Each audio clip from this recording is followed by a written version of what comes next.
So after playing Mario Rabbids Sparks of Hope for a couple of hours, I will say I actually like this game. Now I will admit, when I go into this game, I'm like, okay, this is going to be a random turn-based game, but honestly, as far as the action goes and as far as the story goes, I actually kind of like it so far. I mean, honestly, I do think that this is kind of the trope of what we've seen with Kingdom Hearts and with Pokemon as well. But as far as the action goes, and as far as having the crossover of Mario and Rabbids, I actually kind of like this game. And I honestly was not expecting this. And really, going into this game, I think that Mario and Rabbids is surprisingly good, based off the fact that you really wouldn't think with Mario and Rabbids being a turn-based game that it really would be anything worthy of you being able to buy this game.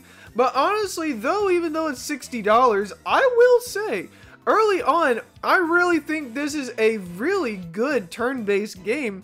And granted, you know, it's not like your normal Mario and Rabbids where you're playing with platformers. But from what I can tell so far, Mario and Rabbids Sparks of Hope is planned so far like a really good turn-based game.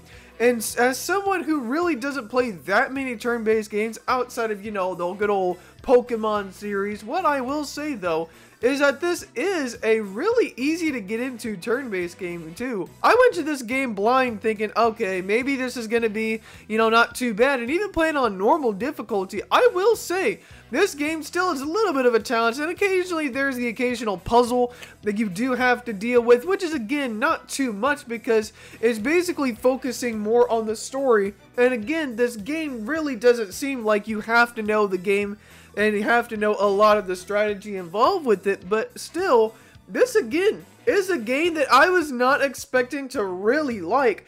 But only 3 hours into this game and with a couple of boss battles under my belt, I can say this is a really solid game, and I definitely think you should definitely try it out. I think overall, this game is definitely a 4 out of 10. Now, it isn't blowing me out of the water, but there's nothing really in this game that really offends me. But now the important part, what do you think? Comment below, and also check this video out right here. This is where I was playing it initially for 2 hours, so if you want to see me playing that, you should go check that out right there.